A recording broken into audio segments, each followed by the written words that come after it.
Okay, so this post is about Catcher in the Rye by J.D. Salinger. It's a novel that was written in the 1950s, like 1951. And so, just some general background about the novel. Its anniversary. Publishing date is coming up on July 16th.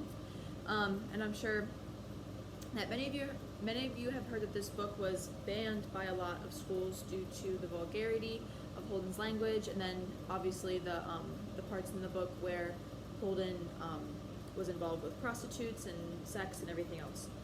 So Salinger was in World War II and took his book along with him when he went to battle. Fun fact. And another side note that this book was also made into a movie. So for everyone that likes movies better than books, you're in luck because this movie was made. So as a short summary for the text, so I'm just going to go through kind of quick, but we'll see. Holden makes it clear that he's in a mental hospital in the beginning, but he's going to go back in time, I guess, and tell us his story of how he got there. So it starts off by him being in Pensy, which is in PA, apparently. Go PA. And that's his fourth school that he's gone to. He's gotten kicked out of other schools for failing classes, and he's getting kicked out of Pensy again for failing. So numerous things happen, but mainly Holden's roommate, his name's Stradlater, he goes on a date with this girl named Jane, who Holden was previously involved in. I'm assuming they were dating or something, but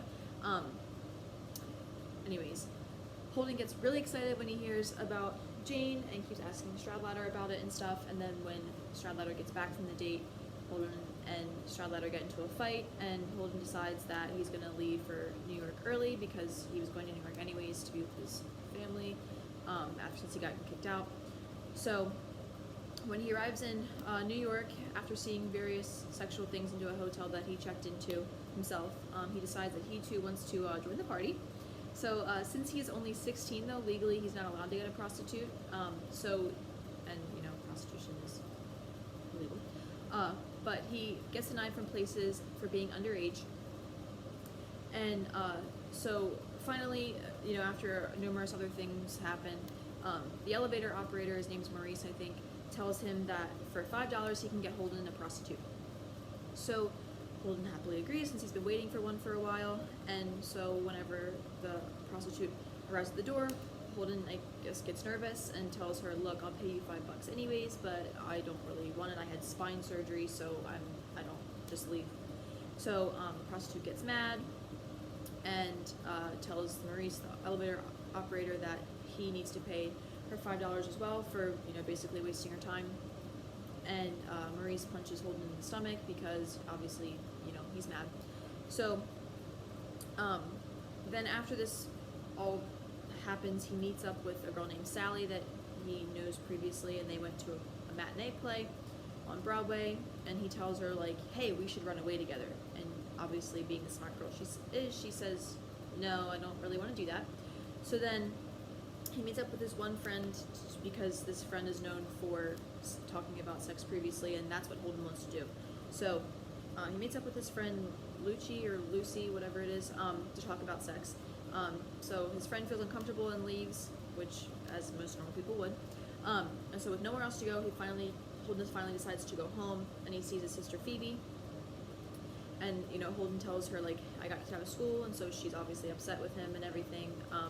But he tells her that he wants to run away from home, and she wants him to take her with him. He says no because he doesn't want to take her.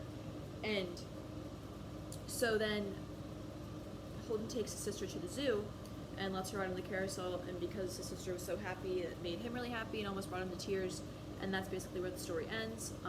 However, he basically leaves out the part as to, like, him going into the mental hospital and, like, why he really got there. However, he does mention that he's going back to school in the fall and that he's oddly optimistic about it. So then just a brief history on the 1950s as to what's happening in America around this time of the novel. So it was right around the time of the baby boom, but also a lot of things were booming, such as the economy, hence why the baby boom even occurred, because parents thought that the economy was going to be so prosperous and booming for a while that if they had kids now that they would have a life of prosperity. So then also women there was even magazine articles and stuff that were encouraging women to still stay at home and stay out of the workforce. So women were still seen as wives and mothers. Their only real job was to cook, clean, and childbear. Nothing more, honestly, which is sad. But then there was also the Civil Rights Movement, which is during the 1950s, and the famous case Brown v. Board of Education was in 1954. And then also, lastly, the Cold War was occurring during this time period, but we learned about that during our Inquisitive quiz, if you guys did it. So, and then, okay, so then just why this text was so pivotal is just because the style of the novel is a Bildungsroman, which means that as the novel goes on, the main character or a character develops into a person, or develops as a person, or develops, like, for example, like, if someone in the beginning of the novel, like, hates everybody, and then by the end of the novel they learn to love people and themselves or whatever, but you get the point, and they develop throughout the course of the novel. So, as the novel goes on, Holden's maturity level grows, so I just feel like there are many times in the novel where he would make a choice, such as, like, running away with Sally or something, and then she would say no, and then he would, take it, move on, and go with something else.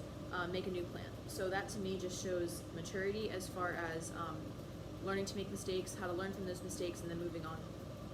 So this book's also so pivotal just because, like, as I said before, this book has been banned from a lot of schools just because of the language and the content in the book. However, I think that the parts that people dislike about the novel is what we need to learn from the novel. And I think that the language in the novel and what Holden does in the novel, such as, like, want to have sex all the time, shows his maturity level.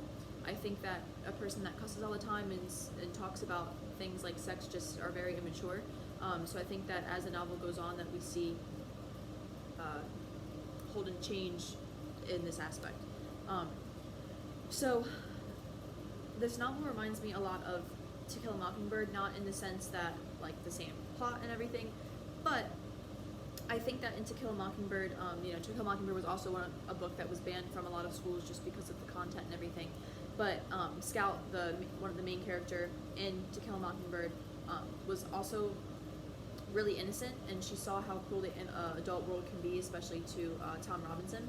So, and I think that in this novel, Holden is not as innocent, but he also says many times how phony the adult world is, and I think that he sees how awful the adult life is as well. So the two questions that I want to ask you guys is, with Holden being the narrator of the novel, and with Holden being in a mental hospital and not giving us the full story as to why he's there, can we, the readers, trust him as a narrator? The things he was telling us aren't exactly easy to tell, such as sex and his personal life and everything, so do you think that he was stretching the truth at all, or not being truthful, or telling us, when telling us the story? So if so, explain why, and how it would change things. And then, the title of this novel is very unique, and we find out why the novel is called The Catcher in the Rye in the book during a conversation between Holden and his sister. But what do you think the title of the novel really means, and why did Salinger choose this as the title? Use specific examples in the book for your argument.